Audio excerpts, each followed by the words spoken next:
What's up, everybody? Welcome to another show, NBA show from SBR. Make sure you guys go to sbrpicks.com/NBA. Check out all the articles, NBA content we have over there. I'm your host, Jay Money. That's my guy, Jordan Sharp. That's my guy, Junior Brown. We're here to break down these games today, my guys. Wednesday and Thursday game. Let's get to it. Junior, what's up with you? Everything cool with you? Could be better. Could be better. It's pretty rough. I'm sure you'll talk about the injury to Giannis. Definitely no Bucks fan, but you don't want to see the best players get injured. So that wasn't great to see. I'm gonna tell you right now, though, as someone who has mentioned a lot of times that I don't believe in the Bucks, they were getting their asses kicked before he got hurt, which is the part that I actually was concentrating on because I expected the Bucks to come out there in the first half, which was a bet that I made yesterday, and impose their will. And instead, as usual, in my opinion, anyways, they just look like they just weren't ready for the moment. It's kind of weird to watch, honestly. I don't get this team. I don't understand them. It's pretty frustrating. What about you, Jordan? Yeah, it's not been great last couple days. Missed the unders on Phoenix and Clippers 2 nights ago. Missed the Bucks first half yesterday. Not gonna argue too much about the injuries because I feel like it's just been like a constant complaining session for us on this show. But Right. we all know what happens. So, but I mean, for me, I want to build off something what Junior just said. I mean, for the teams right now left, like the Clippers and the Hawks, kind of playing with house money a little bit, like that you saw that like magically Bogdanovic's knee was just healed last night and just went off. You know what I mean? Like it's just amazing what happens when the pressure's not on these teams this late in the playoffs. I don't know if that's something that's going to continue obviously tonight, and we'll talk about obviously the next game of this Eastern Conference series as well here on this show. But man, that was even like Junior said, even before Giannis went down. That's you kind of get that feeling that they were just going out there and playing, and it kind of showed. And I'm wondering if that's going to continue, or if we're going to see some course correction both tonight and Friday or Thursday night. Yeah, that's a good point by you, Jordan. That's a good point that this teams that they don't really have anything to lose. They're just playing freely, not with a whole lot of pressure on them. Obviously, I took a loss yesterday. Not necessarily a good day. One of my worst days in a while, my guys. I actually had the Bucks trifecta way before the Trae Young injury. Obviously, Trae Young didn't end up playing. It made me feel some type of way. Obviously, some teams kind of get their dynamic. The best players out. Now we can kind of relax. And we saw the Bucks just they didn't come to play ever since the first quarter. You could tell. I mean, you can't get down 15-5 in that type of game, back-to-back games. So you know you're a better team. So we just saw in game two, these guys smack them up by 30, 40 with ease, even with their best player. Now their best players out. So it's just one of those dynamics where it's a letdown spot. It happens, my guys. Professional sports teams let down, man. But let's get to it today, my guys. Suns versus Clippers game. Game 6 here? The Clippers playing with house money, like Jordan said, and playing with no pressure. Paul George is really showing out in these playoffs. Be interested to see what the Suns can do. Can they go ahead and close it out today, Junior? What you think about this one? Yeah, I mean, I usually come with a bunch of stats to prove my point and a bunch of analytics, but I just took the Suns money line because I just feel like they're going to close it out tonight. And if they don't win tonight, I'm going to take them in Game 7. I'll just tell you right now. I'm not even going to waste people's time and pretend like that's not what's going to happen. I feel like what the Suns do is more sustainable than what the Clippers are doing. What the Clippers are doing is getting superstar-like performances from Paul George, and Reggie Jackson has like gone back in a time machine from when he was in Oklahoma City and when he first got to Detroit, when he could actually still play basketball. So they're getting the best version of them guys. Ty Lue has to get a bunch of credit, though. Oh yeah. As their head coach, it's not a fluke that they're doing what they're doing. He makes adjustments in every game. It seems like definitely every series. So first of all, last game, as even though I'm saying I'm blindly betting the Suns tonight, and I'm blindly betting the Suns in Game 7, Jay, you could back me up. In the last show, I did not bet the Suns because I was like, when you underestimate the Clippers, that's when they come out swinging, and that's why I was off that. In this scenario, I'm just looking at the way the series has kind of gone down. Chris Paul has been so horrible in this series that the Suns have actually been way better offensively when he's not on the court. That can't continue in 7 straight games. You can't think. Obviously, he missed the first couple of games, and you always knew that it was going to take time to get some rust off, but this is beyond ridiculous. Like, he's shooting 31% from the field. He's shooting 12% from 3. I mean, compared that to what he was doing against Denver, where he was cooking these guys in every way imaginable. It's like two different players. I can't imagine Chris Paul being in a scenario where he has 3 chances to go to the NBA Finals and loses all 3. I know it's not as simple as just Chris Paul, but what I'm trying to say is if the Suns get the real Chris Paul and not this dude that's been in the series, they're winning this game. I have a look towards the under 2, though. I haven't. It's not official, but it's a heavy lean. The Suns are only going to be able to do this with defense. It's how they've done it all playoffs, all season. So Suns money line, heavy lean to the under. Got you. Got Jordan. What you think, man? You think the Clippers can make some history, come back down from 3-1? No, I don't think so. I do think that they can win this game. I'm done counting out the Clippers in every scenario. I think like Junior just mentioned, Ty Lue has to get a ton of credit. Paul George is no longer pandemic P. He's back to playoff P. It's unmistakable at this point. There's so much credit. Reggie Jackson has secured like eight different bags like every single game. Just every game he just racks up more money. It seems like that he's going to get here in the offseason. So they are to be commended. But the clock strikes midnight every time. And it's still the fact that there were so many things that went right for the Clippers in the last game and so many things that continue to go wrong and that kind of were exacerbated a little bit for the Suns that just have to course correct in this game. Marcus Morris has been on a huge conference final slump. He went for 22 in the last game. It's just I don't think it would be unfathomable to think that he could be back into single digits in this game. You got a huge performance from DeMarcus Cousins. He's obviously been a problem for the Suns bench, but I think they course correct for that. The Suns bench has been dominating Clippers bench. Yet, Clippers, they outscored them by I think 11 points in this last game. And they still lost by double figures. Like these things can't continue. And as Junior mentioned earlier, Chris Paul just can't continue to shoot this bad. He's going to seize the moment eventually. And even though the Clippers are still probably going to get some good performances, I think here from their role players here at home, this is just too big of a moment, I think, for the Suns. That being said, though, as I said earlier, I'm not fading the Clippers here, but and I'm glad Junior said that he's leaning this direction just because this is my official play on this one. I wrote it up for BMR today, but I got the under here at 215. I think that there's a lot of things, like I said, we saw from last game that are going to not continue. The main thing I think for this play is that pace was quickened a little bit, and I think we're going to see it go back down to the 93, 94 possessions per game range. And more importantly, I think the Suns' defense is not going to allow the Clippers to get off as many points as they did last time. I'm not going to say we're going to see a repeat of Game 4, but it's going to trend more towards I think 2, 3, and 4 tonight, simply because of the magnitude of the moment and the pressure being ratcheted up at this point to basically its highest point for both of these teams at this point in the playoffs. So under 215 official for me today on this one. Yeah, I like that, Jordan, because in theory, if the Suns gonna come in here and play a better game, they're gonna lock in defensively. That's what we saw the last time in LA as well, in that Game 4 when we saw that slugfest. So hey, the Suns, likely their defense does travel well. I always say it, one of the best defensive teams as a unit that we have left in the playoffs here. So I definitely have a link to that under with you, Jordan. What you think, Junior? Think the under is a solid play here? I mean, it's the only play if you're backing the Suns. If you're going Clippers, you'd have to think over just because the Clippers have one guy that can explode for a lot of points. Even though the Suns have another guy like that, here's the ugly truth with the Suns. Chris Paul is like walking the ball up the court. The Suns' pace is so much slower when he's on the court that even if Devin Booker goes off, they're not really going to score more than like 110 points. In my opinion, though, the Suns would be smart to play faster for a couple of different reasons. First of all, DeAndre Ayton is actually a big man that can run the floor.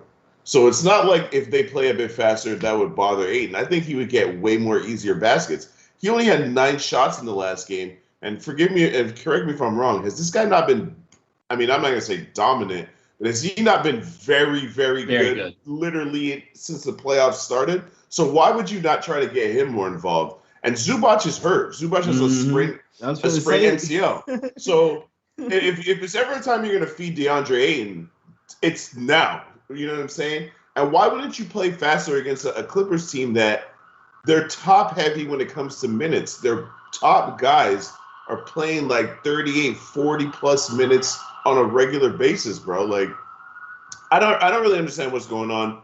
I really do believe in Monty Williams, though, and I think that he will make the necessary adjustments. I'm not just blindly betting the Suns. I mean, this shit costs me money, so obviously I put some thought into it, and I feel like the Suns will make the adjustments. I don't underestimate the Clippers, but I'm taking the Suns money line.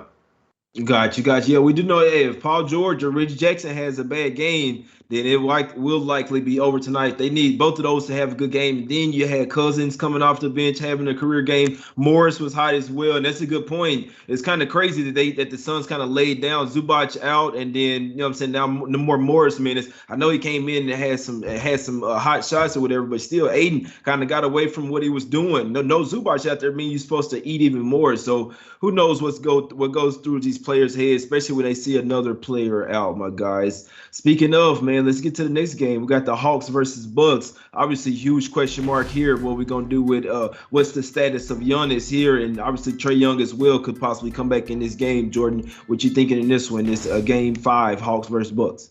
First of all, if the rumors, and I think there's still rumors, nothing's been confirmed at this point. I know Giannis was headed for the MRI machine sometime this morning, so I'm assuming we'll be seeing some news from that. But there was speculation that he's got an injury to an ACL, whether or not it's obviously torn or just sprained or you know, whatever. He's not playing in this game. Like, there's no way. Anybody who saw the slow motion replay of that injury, and anyone who's ever had a serious foot, ankle, knee injury, you know, I mean, even though he walked under his own power a little bit, you know, which was a little bit, I think, you know, encouraging if you're a Bucks fan and you're the Bucks in general.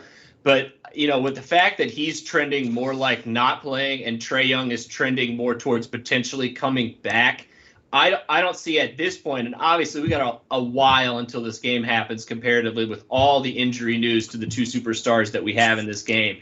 It's hard to say anything definitively at this point, but you have to kind of like the Hawks momentum. I mean, like, the crowd was chanting it. The crowd kind of knew they were yelling Hawks in 6. So, I mean, it would be where I would lean a really, really early lean at this point, but I got to know more news about the superstars. And I think that, you know, momentum can't be discounted. But like I said in the open, like, I feel like the Hawks kind of feel like they're playing with how, like, everything included, like, the Hawks and the Suns have both had, like, a lot of breaks when it comes to playing teams with injuries. And even though they've had some issues themselves, like with CP3 with COVID and the Hawks now with Trae Young, like, they have to both kind of feel like, or like, this is the moment for them right now, whereas it's the Suns tonight, and then the Hawks kind of looking at forcing potentially winning game 6 back at home. So I got to lean towards them. Like Junior mentioned, the Bucks are already kind of questionable. If they don't have Giannis, and we're talking about, you know, 30 minutes for Bobby Portis and those guys tonight, the rest of the crew, like, it's going to be rough for them to try to win this game even at home. Got you. What you think with this one, Junior? Hawks in 6, my guy? I would not touch this game with a 10-foot pole, bro. Are you guys joking right now? Like, listen, the Hawks are so unpredictable. You don't know what, I mean, this is my opinion. I don't know what their state of mind is going to be coming into this game. Is Trae Young playing? Do we have news of that? Is he playing in the next game? You have to assume he probably is going to play in the next game, right? What does that mean for them? What does the loss of Giannis mean for the Bucks? What is the Bucks crowd going to look like? Because obviously that's one of the most intense crowds in the NBA. They clearly know that they have to uplift their team to a whole new level without Giannis. And, you know, the Bucks aren't terrible without Giannis. Like, they're not clearly a championship contender, but, you know, he's sat out. He's been one of these rest guys this season. He's had a couple of knee issues, and he's taken some nights off, and they've been all right without him. So I wouldn't really write them off right now. So easily. The spread is -2.5, which seems pretty disrespectful to the Bucks, I guess. But obviously Giannis is worth, what is he worth to a spread? Like 4 points, 3.5 points to their spread, probably. Yeah. Have I said anything definitive? No, right? That's why I'm not betting on this game, because what am I even saying? I'm saying I don't know a bunch of things. I can't bet on games where I don't know what's going to happen. Maybe an in-play, like a live bet, once I see who's playing and what's going on, and You know what I'm saying? But I can't get involved with these random scenarios where I just don't know what's going to happen. Got you. Couldn't talk you off that, Jordan. What you think about this one, my guy? Yeah, like, hey, you bet this one if you like the Hawks. You go ahead and bet this one because obviously if Giannis Right. was rolled out, then they'll go off as the favorite. So, but I mean, obviously we could see the exact same dynamic last game. The player's banged up, he's gonna be Yeah. out. Then the players come in and think shit's gonna be easy, especially when you're on the road as well and the crowd gets going. So.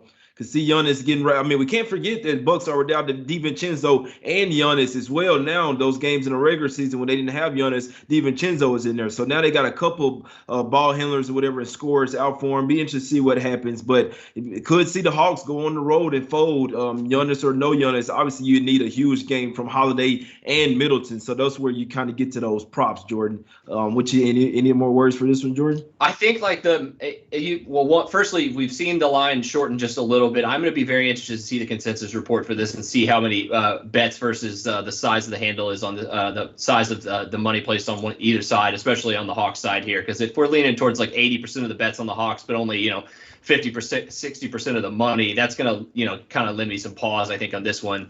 Also, I would say that if Giannis does sit, and we're still at the point where tomorrow night, 7:30, we're like Trae Young's still a game time decision. He ends up sitting out. I think I might jump on the under just because, if we kind of saw the last game, like it doesn't really.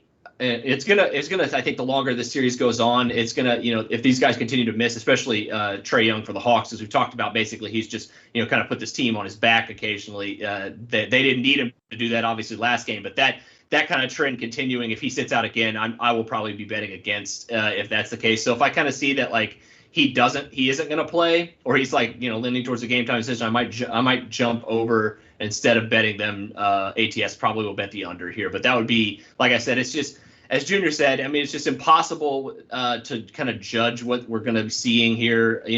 16, 18 hours from now. So tough to make a decision here until we see tomorrow, maybe the shoot around news from Trae Young. And if we get some definitive news here within the next few hours on Giannis, then we can start kind of making some better decisions on this game. Yeah, definitely some huge question marks on that game. Obviously, we are talking about it the day before, my guys. We're combining the Wednesday and Thursday show. So obviously we have a lot more time. Guys have a lot more time to bet this game. Trae Young, huge question mark for the Hawks. Giannis, a huge question mark for the Bucks. My guy Jordan, break them off with your officials. We had under 215 for the Suns and the Clippers tonight. We'll see if we close it out. I like that, Jordan. I'm right with my guy Jordan Jr. What we like, man. This my guy Jr. on the Suns, son. Yeah, I mean, I might have to get in the T-shirt business like my guy Jay Money and come up with a Sun T-shirt. Good luck, Jay, for on the T-shirt. I appreciate that. The Smack City, I'm gonna be rocking that in Vegas this weekend. But yeah, Suns, money line. Let's get it. Close the series out tonight. I just want to say one thing. How are we realizing how close we are to the Atlanta Hawks being in NBA Finals? Like, what world is this where the Hawks are competing for a championship? And another thing I noticed about this game, not to be talk too much, if they could get Cam Reddish looking right, like to fulfill his potential, when he looks good, that boy's a beast out there. It doesn't happen often enough, but that boy got a lot of potential, man. Exactly. Some damn good plays, my guys. My guy Junior with the Suns. The sun is out here, and my guy Jordan rolling with the under. I like both of those plays. I must say, I'm gonna have to tell my guys. We appreciate everybody for tuning in. It's my guy Junior Browne. It's my guy Jordan Sharp. I'm your host, Jay Money. Go to the website sprpicks.com/NBA. Check out all the articles, the NBA content we have over there. Appreciate everybody for tuning in. We will be back on Friday, my guys. We gone.